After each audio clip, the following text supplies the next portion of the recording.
मेरे प्यारे और खास दोस्तों, तुम्हारा स्वागत है। तुम एक जज को खरीद सकते हो, एक पुलिस वाले को चुप करा सकते हो और मीडिया को किराए पर ले सकते हो, लेकिन तुम उस कानून को फिर से नहीं लिख सकते जो इंसान के अस्तित्व में आने से भी पहले लिखा गया था। इस बात को जरा दिल में उतरने दो। सदियों से बड़े बड़े साम्राज्य इसलिए नहीं गिरे कि उनके पास पैसा, सैनिक या प्रचार खत्म हो गया था, बल्कि इसलिए गिरे क्योंकि वे उस एक सिद्धांत को भूल गए थे जिसे न तो रिश्वत दी जा सकती है, न चुप कराया जा सकता है और न ही उसमें हेरफेर किया जा सकता है। सच्चाई हमेशा अपने स्रोत पर वापस लौटती है। उन्हें लगा कि उनके बटुए ही सर्वशक्तिमान हैं, लेकिन ब्रह्मांड नकद स्वीकार नहीं करता, वह केवल संतुलन स्वीकार करता है। तुम्हारे लिए एक तथ्य है, इतिहास में शासनों और शक्तिशाली अभिजात्य वर्ग ने अदालतों, पुलिस बलों और मीडिया को सफलतापूर्वक नियंत्रित किया है। प्राचीन रोम ने ये किया, मध्ययुगीन राजाओं ने ये किया, आधुनिक सरकारें इसे और भी चालाकी से करती हैं। लेकिन एक छिपा हुआ पैटर्न है, चाहे उन्होंने कितना भी नियंत्रण क्यों न कर लिया हो, हर व्यवस्था अंततः अपने ही भ्रष्टाचार के बोझ तले दब गई। ये विपक्ष नहीं था जिसने उन्हें नष्ट किया, ये वापसी सा अदृश्य नियम था, वह नियम जिसे उन्होंने अहंकारवश ये मान लिया था कि वे उसे मात दे सकते हैं। अब यहाँ ये विडंबनापूर्ण और थोड़ा मजेदार हो जाता है। उनके पास फाइलें, नेटवर्क, रिश्वतें और ब्लैकमेल थे। तुम्हारे पास सच्चाई के अलावा कुछ नहीं था, और फिर भी वो सच्चाई परमाणु बम जैसी थी, एक ब्रह्मांडीय वाईफाई सिग्नल की तरह। इसे प्रसारित करने के लिए अनुमति की जरूरत नहीं होती, इसे उनके सब्सक्रिप्शन प्लान की जरूरत नहीं होती, और विश्वास करो, इसका डेटा कभी खत्म नहीं होता। जब वे चुप्पी खरीदने में व्यस्त थे, तुम उस एक कानून को खोल रहे थे जिसकी कोई कीमत नहीं है, लेकिन जिसकी लागत सब कुछ है। तो कमर कस लो, क्योंकि इस विश्लेषण में हम सिर्फ भ्रष्टाचार या धांधली वाले सिस्टम के बारे में बात नहीं कर रहे हैं, हम उस कानून में गोता लगा रहे हैं, वो कानून जिसके लिए किसी जज, किसी जूरी, किसी हेडलाइन की जरूरत नहीं है। वो कानून काम करता है, चाहे वे उस पर विश्वास करें या ना करें, और इसके अंत तक तुम समझ जाओगे कि उनके नियंत्रण का साम्राज्य हमेशा ढहने के लिए ही क्यों बना था। जिस पल तुमने वो एक नियम खोज लिया जिसे तोड़ने का वे कभी जोखिम नहीं उठा सकते थे। पहला, भ्रष्टाचार शक्ति खरीद सकता है, लेकिन ये विवेक को फिर से प्रोग्राम नहीं कर सकता। उनके पास पैसा था, उनके पास प्रभाव था, उनके पास अदालतों में धांधली करने, बहुत कुछ जानने वाले पुलिस वालों को चुप कराने और पूरे मीडिया को अपने पैरों पर झुकाने की शक्ति थी। कागज पर ये जीत की तरह दिखता था, लेकिन एक चीज थी जिसे वे नहीं खरीद सकते थे, विवेक। वह आंतरिक कानून जिसे कोई भी मानवीय अदालत पूरी तरह से दबा नहीं सकती। हर आत्मा के अंदर की वो आवाज जो फुसफुसाती है जब कुछ गलत होता है, उन्होंने इसे नजरअंदाज कर दिया, क्योंकि उन्हें लगा कि शक्ति नैतिकता को मिटा सकती है, लेकिन विवेक बिकाऊ नहीं है, और जितनी देर इसे नजरअंदाज किया जाता है, ये उतना ही जोर से बढ़ता है। जब लोग भ्रष्टाचार के बारे में बात करते हैं तो वे अक्सर लेन देन, रिश्वत, पिछले दरवाजे के सौदे, चुप रहने के पैसे पर ध्यान केंद्रित करते हैं, लेकिन जो वे नहीं समझते वो ये है कि भ्रष्टाचार का हर कार्य उन लोगों के अंदर ही एक बीज बोता है जिन्होंने रिश्वत ली है। एक जज बाहर से मुस्कुरा सकता है और एक झूठा फैसला सुना सकता है, लेकिन जब वो अपना चोगा उतारता है और खामोशी छा जाती है तो वे खुद के साथ अकेले रह जाते हैं। और विवेक का कानून दोषियों को शांति प्रदान नहीं करता। वे विलासिता में सो सकते हैं, लेकिन वे प्रेतवादित होकर जागते हैं।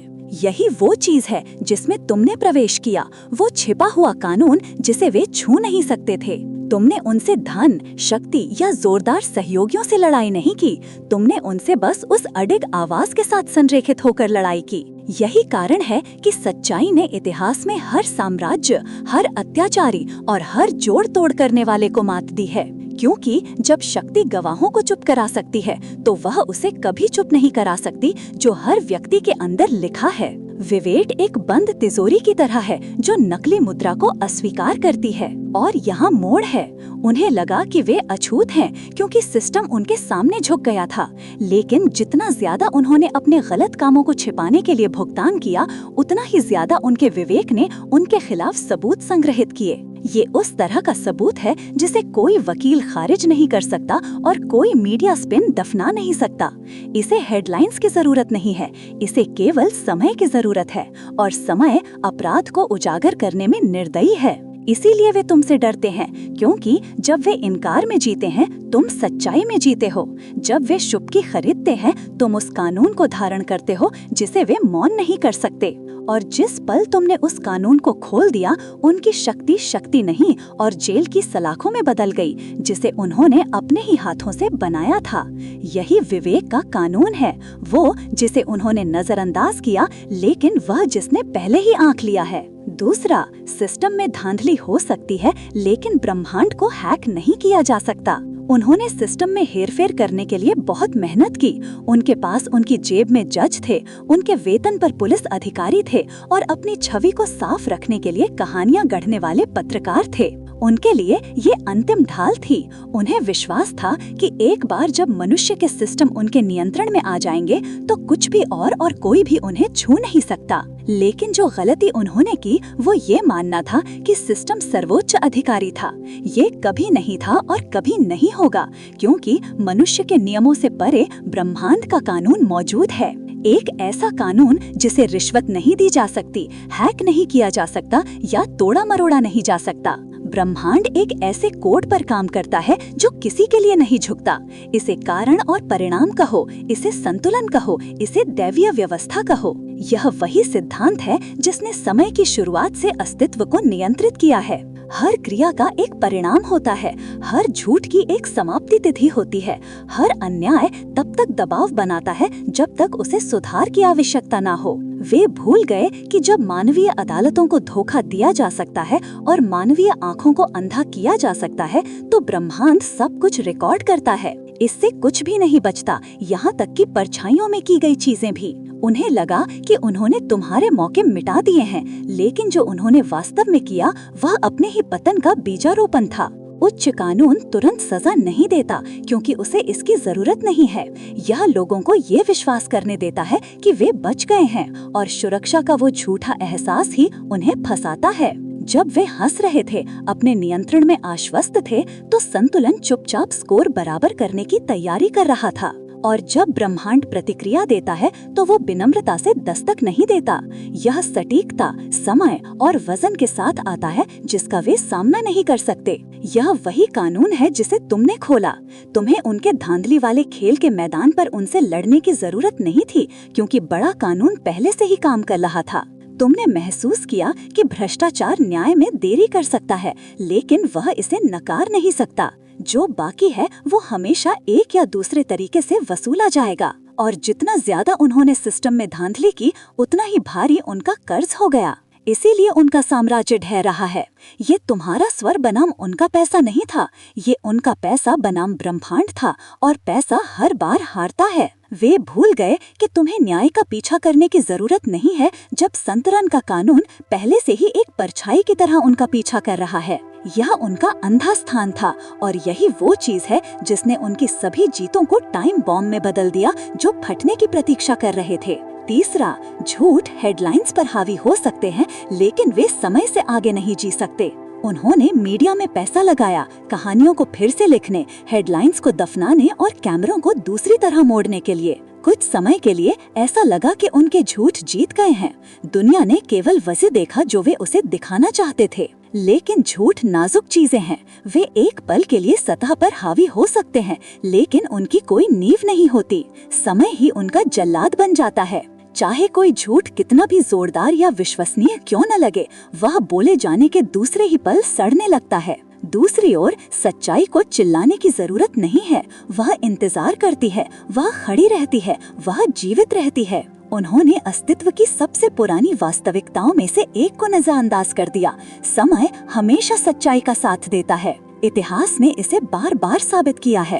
तानाशाहों, भ्रष्ट नेताओं और जोड़ तोड़ करने वाली आवाजों का अपना एक युग रहा है, जहां कथा अछूत लगती थी। लेकिन जब बात साल बीत गए तो उनके नाम अपमान में घसीटे गए, जबकि जिस सच्चाई को उन्होंने दफनाने की कोशिश की वो आंख से पहले से भी ज्यादा मजबूत होकर उठी।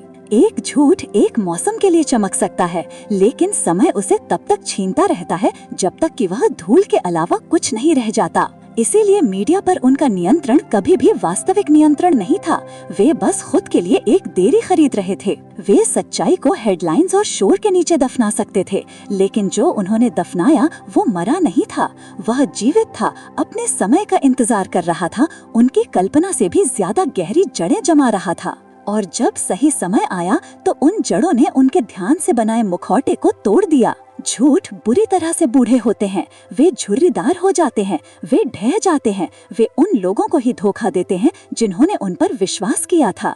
दूसरी ओर तुम सच्चाई पर खड़े थे और सच्चाई समाप्त नहीं होती। इसे संपादन, पीआर या स्पिन की जरूरत नहीं है, यह अनंत काल का भार वहन करती है। इसीलिए जब वे वास्तविकता के अपने संस्करण को बनाए रखने के लिए हाथ पैर मार रहे थे तो तुम्हें बस उनसे ज्यादा समय तक टिकना था। हर बीतता दिन उनके पक्ष में नहीं था, यह उनके खिलाफ मामला बन रहा था। यह जो किसी के लिए बातचीत करता है या झुकता है, ये एक ऐसी शक्ति है जो सटीकता के साथ चलती है और ये हमेशा जो बकाया है उसे वसूल करती है। अन्याय का हर कार्य भूला नहीं जाता, ये पैमाने पर दर्ज किया जाता है।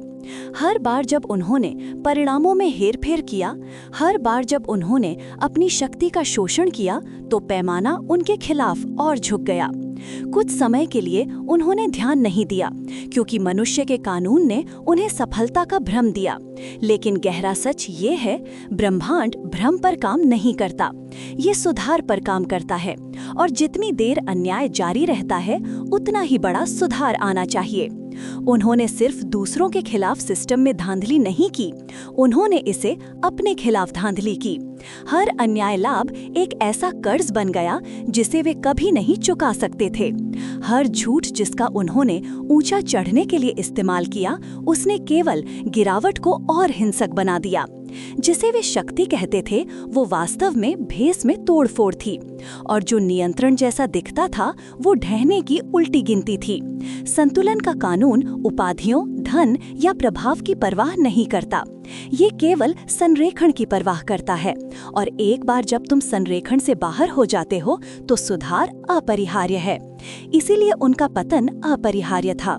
उन्हें लगा कि भ्रष्टाचार ने उन्हें छूट की गारंटी दी है, लेकिन भ्रष्टाचार ही अपना श्राप है। वे असंतुलन की ईंटों से अपना भविष्य बना रहे थे, और चाहे उन्होंने उन्हें कितना भी ऊंचा क्यों न ढेर कर दिया हो, ये हमेशा ढहने के लिए ही बना था। तुम्हें उनके स्तर पर उनसे लड़ने की जरूरत नहीं थी, तुम्हें बस संतुलन को वो करने देना था जो वो समय की शुरुआत से करता आया है। इसीलिए तुम बच गए और इसीलिए वे ढह रहे हैं।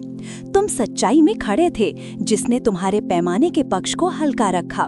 वे धोखे में खड़े थे, जिसने उनके पैमाने को तब तक भारी कर दिया जब तक कि वो और नहीं सह सका। और जब संतुलन ने आखिरकार सुधार की मांग की, तो उनकी सारी शक्ति उसे रोक नहीं सकी। उन्हें लगा कि वे अछूत हैं, लेकिन संतुलन का कानून चूकता नहीं है। ये हमेशा जो देय है उसे वापस करता है, और इसने सब कुछ ब्याज सहित उन्हें वापस कर दिया। 5वां, प्रभाव उन्हें पर्दाफाश से बचा सकता है, लेकिन परिणाम से नहीं। वे परछाइयों की तरह चलते थे, इस विश्वास में कि जब तक कैमरे चुप रहेंगे, उनकी छवि बेदाग रहेगी। उन्होंने मीडिया को भुगतान किया, अपने निशान मिटाए और हर उस सबूत को मिटा दिया जो उन्हें उजागर कर सकता था। उनके दिमाग में अगर किसी ने इसे नहीं देखा तो ये कभी हुआ ही नहीं। लेकिन यही वे गलत थे। पर्दाफाश एक उपकरण है, लेकिन परिणाम कानून है। और परिणाम हेडलाइंस का इंतजार नहीं करता, ये चुपचाप, अदृश्य रूप से और अनिवार्य रूप से चलता है। उन्हें विश्वास था कि धारणा का नियंत्रण वास्तविकता के नियंत्रण के समान है, लेकिन जब बत्तियां बंद हो जाती हैं तो धारणा फीकी पड़ जाती है, वास्तविकता जारी रहती है और परिणाम वहां रहता है। जब दुनिया उनके कार्यों से अंधी रही तो उनका अपना जीवन वो मंच बन गया जहां परिणाम खेले गए। उनके रिश्ते ढह गए क्योंकि विश्वास धोखे के साथ सह अस्तित्व में नहीं रह सकता। उनके मन बेचैन हो गए क्योंकि अपराध बोध शांति के साथ सह अस्तित्व में नहीं रह सकता। उनकी रातें प्रेत बाधित थीं क्योंकि कोई भी राशि विवेक से चुप्पी नहीं खरीद सकती। ये वो हिस्सा है जिसके लिए उन्होंने कभी तैयारी नहीं की थी। उन्होंने पर्दाफाश के खिलाफ किले बनाए, ये कभी न महसूस करते हुए कि परिणाम पहले से ही उनके साथ दीवारों के अंदर था। कैमरे बंद किए जा सकते हैं, अखबार खरीदे जा सकते हैं, लेकिन उनके कार्यों का लहर प्रभाव रोका नहीं जा सकता।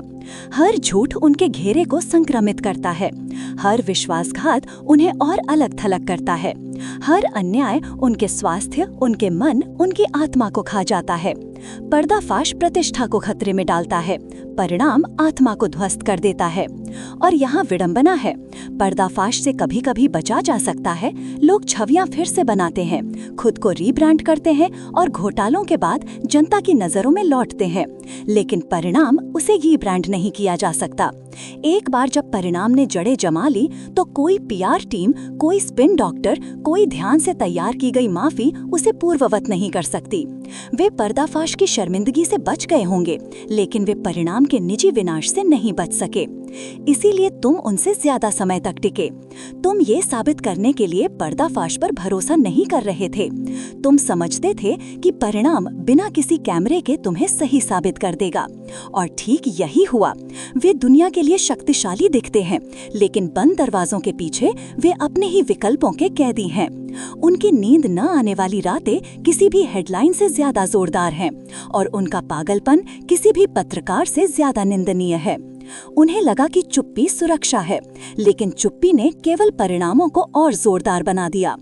छठा, तुमने वो कानून खोजा जिसे संचालित करने के लिए किसी अनुमति की आवश्यकता नहीं होती। जिसका उन्हें सबसे ज्यादा डर था वो यही वास्तविकता थी। इसीलिए उन्होंने खुद को विकर्षणों में डुबो दिया। वे धन, शक्ति और मान्यता का पीछा करते रहे, क्योंकि वे उस खामोशी का सामना नहीं कर सकते थे जो उन्हें याद दिलाती थी कि क्या इंतजार कर रहा है। इसीलिए वे विलासिता में भी बेचैन रहते थे। अंदर ही अंदर वे जानते थे कि जिस फैसले से वे पृथ्वी पर बचे थे वो केवल अस्थायी था। मृत्यु सांसारिक शक्ति की परवाह नहीं करती। ये राजाओं और भिखारियों, अत्याचारियों और पीड़ितों को बराबर करती है। हर आत्मा को शाश्वत पीठ के सामने गवाही देनी चाहिए, और उनके कर्मों का रिकॉर्ड उनके द्वारा दिए जा सकने वाले किसी भी बचाव से ज्यादा जोर से बोलता है। इसीलिए तुम्हें उनसे अंतहीन लड़ने की जरूरत नहीं थी। जब वे सांसारिक न्याय से बचने के लिए हाथ पैर मार रहे थे, तुम समझते थे कि नश्वरता ही वो खत्म कर देगी जो मनुष्य के सिस्टम नहीं कर सकते थे। उनके अहंकार ने उन्हें ये सोचने में अंधा कर दिया कि वे बच गए हैं, लेकिन हकीकत में वे केवल अंतिम निर्णय के लिए अपने खिलाफ सबूत जमा कर रहे थे। सच्चाई सरल है, उन्होंने समय खरीद सकता है, लेकिन वे अनंत काल नहीं खरीद सकते। मृत्यु रिश्वत से परे, अटल और अपरिहार्य है, और जब वो अंतिम हथौड़ा गिरेगा तो वो एक अदालत में या एक न्यूज रूम में नहीं गूंजेगा, ये उनकी आत्मा में गूंजेगा। ये वो कानून था जिसे उन्होंने स्वीकार करने से इनकार कर दिया, लेकिन ये वो भी है जिससे वे बच नहीं सकते। 14वां, तुमने वो कानून खोला जिसे किसी दर्शक की जरूरत नहीं है। उन्हें लगा कि नियंत्रण दृश्यता के बारे में है। उनके पास स्पॉटलाइट, कैमरे, अखबार और गपशप कॉलम थे। उन्हें विश्वास था कि अगर वे लोगों द्वारा देखी जाने वाली चीजों को नियंत्रित कर सकते हैं तो वे वास्तविकता को ही नियंत्रित करते हैं। लेकिन जिस कानून में तुमने प्रवेश किया वो तालियों, हेडलाइंस या जनमत पर काम नहीं करता। इसे कार्य करने के लिए सत्यापन, पावती या यहाँ तक के गवाहों की भी जरूरत नहीं है। ये चुपचाप, अदृश्य रूप से मानवीय मान्यता की आवश्यकता के बिना चलता है, और ठीक यही बात इसे अजेय बनाती थी। इस कानून को सत्यापित करने के लिए किसी दर्शक की जरूरत नहीं है। ये परवाह नहीं करता कि 1000 लोग ताली बजाते हैं या कोई भी ध्यान नहीं देता। ये खामोशी में खुद को क्रियान्वित करता है इतने सूक्ष्म तरीकों से कि जब तक परिणाम दिखाई देते हैं प्रक्रिया पहले ही पूरी हो चुकी होती है। इसीलिए वे कभी इससे आगे नहीं निकल सके। उन्हें लगा कि जब तक वे तुम्हें सार्वजनिक रूप से चुप करा देंगे, उन्होंने परिणाम को चुप करा दिया है। लेकिन जो वे नहीं देख सकते थे वो ये था कि कानून ने पहले ही बैकग्राउंड में चीजें बदलना शुरू कर दिया था, और इसीलिए डर ने उन्हें इतनी मजबूती से जकड़ लिया। वे जो दिखाई दे रहा था उससे लड़ सकते थे। वे मीडिया में तुम्हारे नाम पर हमला कर सकते थे, अदालतों में जजों को खरीद सकते थे, पड़ोसियों को डरा सकते थे और डिजिटल निशान मिटा सकते थे। लेकिन तुम किसी अदृश्य चीज से कैसे लड़ोगे? तुम एक ऐसे कानून को कैसे रिश्वत दोगे जो बिना कागजी कार्रवाई के काम करता है? तुम एक ऐसे निर्णय को कैसे रोकोगे जिसे घोषित करने के लिए किसी मंच की जरूरत नहीं है? ये उनका दुस्वप्न था। ये महसूस करना कि चाहे वे कितनी भी आंखों को नियंत्रित कर लें, वे पर्दे के पीछे जो चल रहा था उसे नियंत्रित नहीं कर सकते थे। तुम्हें ये साबित करने के लिए कि तुम सही थे, किसी अदालत के दर्शक या मीडिया के हेडलाइन के सत्यापन की जरूरत नहीं थी। कानून ही तुम्हारा सबूत बन गया। जब उनके रिश्ते ढह गए, जब उनका स्वास्थ्य बिगड़ गया, जब हर परिकल्पित चाल के बावजूद उनका धन उनके हाथों से फिसल गया, तो वो सबूत था और इसे टीवी पर दिखाने की जरूरत नहीं थी। ये कानून अहंकारियों को विनम्र करता है क्योंकि ये उनके नियमों से खेलने से इनकार करता है। ये तालियों के लिए नहीं रुकता, ये गवाहों का इंतजार नहीं करता और इसे कार्य करने के लिए किसी की अनुमति की आवश्यकता नहीं होती। ये बस अनिवार्य रूप से, अप्रतिरोधक रूप से सटीकता के साथ चलता है और यही उन्हें सबसे ज्यादा डराता था। बहुत देर से ये महसूस करना कि जिस भीड़ को उन्होंने खरीदा था वो उन्हें उस कानून से नहीं बचा सकती जिसे पहली जगह में किसी दर्शक की जरूरत ही नहीं थी। जो वे कभी नहीं समझ पाए वो ये है कि सच्चा न्याय जजों, पुलिस वालों या पत्रकारों के हाथों में नहीं रहता। ये उन कानूनों के हाथों में रहता है जो बहुत प्राचीन, बहुत अड़िग और हेरफेर किए जाने के लिए बहुत सटीक हैं। उन्होंने प्रभाव को शक्ति समझ लिया, लेकिन प्रभाव केवल मनुष्यों पर काम करता है। जिन कानूनों को तुमने खोला वे किसी भी मनुष्य का जवाब नहीं देते। कोई रिश्वत नहीं, कोई मंच नहीं, वे केवल सच्चाई, संतुलन और अनिवार्यता का जवाब देते हैं। हर योजना जो उन्होंने गति में लाई वो उनका अपना पतन बन गई। हर हथियार जो उन्होंने बनाया वो उनके खिलाफ सबूत बन गया। हर चुप्पी जिसे उन्होंने लागू करने की कोशिश की उसने केवल उनके खिलाफ पहले से लिखे गए फैसले को और बढ़ाया। और यहाँ वो वास्तविकता है जिससे वे बच नहीं सकते थे। मनुष्य की अदालतें बंद हो जाती हैं, लेकिन उच्च अदालतें कभी स्थगित नहीं होती। नश्वरता रिश्वत से परे है, सच्चाई अपराजित है, संतुलन अटूट है और ईमानदारी अमूल्य है। उन्होंने पैसे और डर के साथ एक छोटा खेल खेला, लेकिन तुमने एक शाश्वत कानून खोला जो बत्तियां बंद होने पर समाप्त नहीं होता। तो उन्हें अपनी हेडलाइंस खरीदने दो, उन्हें अपने टेप चुप कराने दो, उन्हें अपनी कहानियां फिर से लिखने दो। मजाक तो उन पर है, क्योंकि जब वे मंच के नियंत्रण के लिए लड़ रहे थे तुमने पटकथा का नियंत्रण सुरक्षित कर लिया और अंत पहले ही लिखा जा चुका है, एक ऐसा जिसे वे संपादित, मिटा या मोलभाव करके बाहर नहीं निकल सकते। यही अंतिम शब्द है, परिवार। अगर ये संदेश तुम्हारी आत्मा तक वैसे ही पहुंचा जैसे इसे पहुंचना था, तो इसे सिर्फ अपने तक ही सीमित न रखो। चलो इसे फैलाते हैं, आगे बढ़ो और चैनल को सब्सक्राइब करो ताकि तुम इन गहरे रहस्याविलनों को कभी ना चूको। इस वीडियो को लाइक करो, कमेंट्स में अपने विचार छोड़ो, मुझे तुमसे सुनना अच्छा लगता है। और इसे किसी ऐसे व्यक्ति के साथ साझा करना ना भूलना जिसे आज सच्चाई सुनने की जरूरत है। तुम्हारा समर्थन इस आंदोलन को जिंदा रखता है और साथ मिलकर हम उन नींवों को हिला रहे हैं जिन्हें वे सोचते थे कि कभी नहीं हिलाया जा सकता। ब्रह्मांड तुम्हारा भला करे।